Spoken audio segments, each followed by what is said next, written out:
Engage in personal insults. I don't, but you what do. You lack in a legitimate point, you make up for in personal I don't. You personal do. insults. The point I am making is in this new world order, we are looking at countries, whether or not they're an adversary or ally, it is being determined on what kind of deal we can get. And we cannot govern, we cannot legislate that way. We are increasingly isolated on the world stage. No, we're not. So if you want to engage in personal insults, we're not if I were isolated. you, I would reserve that for your party, who We're is not increasingly isolated. isolated. Our position outside of the United. You've probably seen this clip by now. It speaks for itself. But we're not here to pile on. We're here to ask a deeper question. Have you ever heard of the Dunning-Kruger effect? It's a psychological paradox, simple and scary.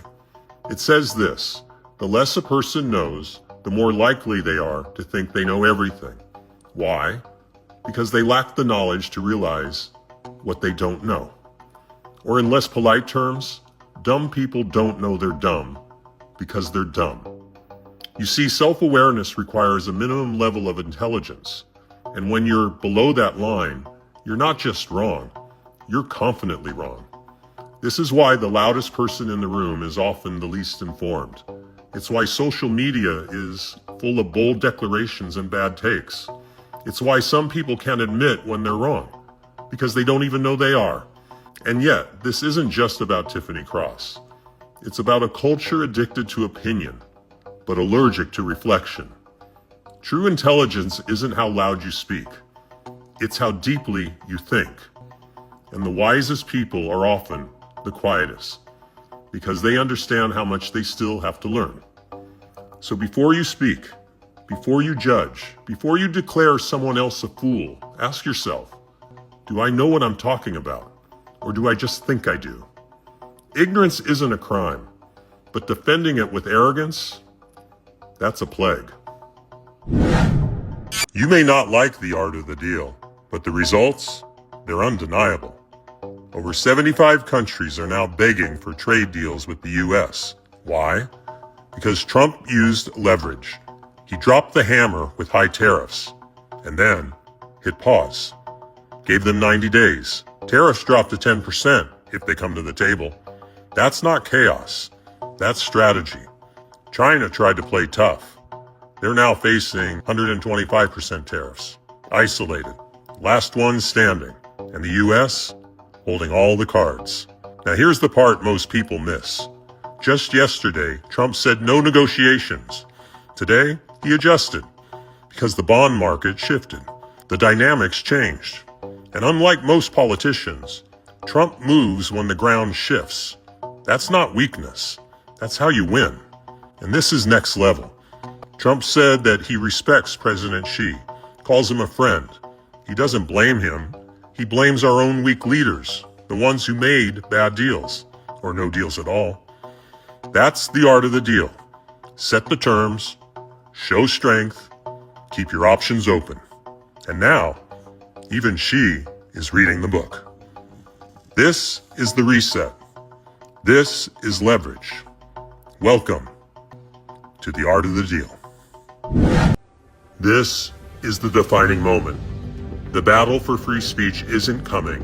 It's already here. And for the first time, we have leverage. Big tech has spent years silencing voices, shaping narratives, and controlling public discourse, all while hiding behind vague policies and unaccountable moderation. But now, a new idea flips the script. The American Social Media Bill of Rights.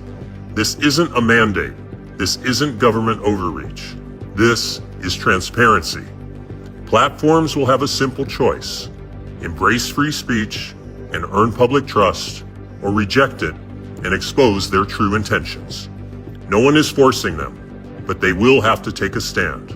Right now, President Trump has the power to ban TikTok outright. He can shut it down with a single order. That's why this moment is so important, because it forces the conversation. TikTok, like every other platform, should be given a choice. Adopt the Social Media Bill of Rights, commit to free speech, and continue operating in America, or refuse and face the consequences. This is a carrot and stick approach. If TikTok agrees, it sets a precedent for every other platform. If they don't, they expose themselves as enemies of open discourse. And this extends far beyond TikTok. If this movement gains traction, it becomes a standard, a stamp of approval that separates platforms that respect users from those that manipulate them. Imagine the impact if this spreads to Meta, X, YouTube, Google, Apple. It's no longer about what they say they support. It's about what they are willing to sign their names to. The American Social Media Bill of Rights. 1. Freedom of speech. No censorship based on political beliefs. 2. No corporate election interference. No suppression of candidates or news. 3. Full algorithm transparency. Users must know how content is moderated. 4. Equal access to monetization. No financial punishment for opinions. 5. No secret blacklists. No undisclosed suppression of reach. 6. Right to appeal and due process. A fair process for content removals.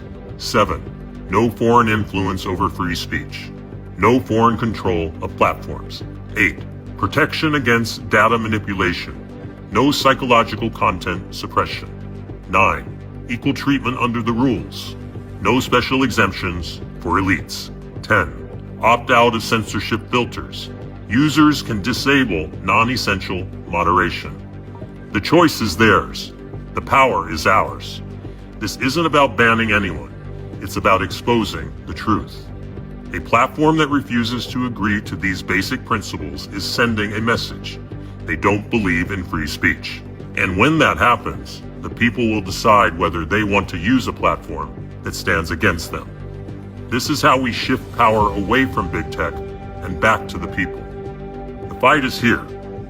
Let's make them choose.